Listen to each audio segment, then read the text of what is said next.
Состоялось заседание Совета по делам инвалидов Республики Северная Осетия-Алания. На повестку дня был вынесен ряд вопросов о деятельности учреждений здравоохранения по профилактике детской инвалидности, о реализации программы «Доступная среда», о деятельности общественных объединений инвалидов и их взаимодействии с органами власти.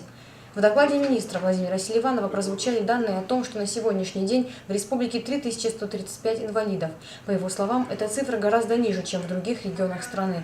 Господин Селиванов опровергает информацию СМИ о том, что инвалидность в республике увеличилась на 400%. Для предотвращения детской инвалидности необходимо вести работу по приоритетным направлениям. Это родовая диагностика, а также внедрение и расширение специальных программ, отметил в докладе министр здравоохранения. На уровне медицинской генетики неонатальная служба почему в таком состоянии? В чем проблема? Объясните. Что вам мешает?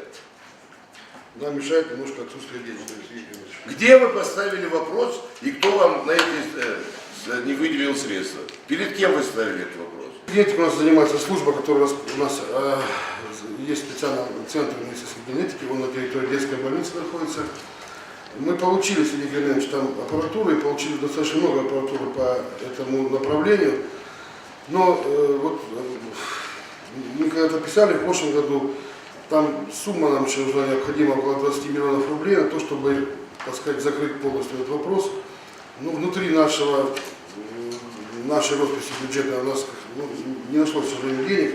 Но мы надеемся, что мы в 2015 году вот это дело внесем и уже где-то в январе-феврале пройдем торги, и в марте эту тему как бы закроем. Вот это маленькая проблема, это есть, да. В стране денег нет. Однако где-то это работает, где-то это все зависит от отношений.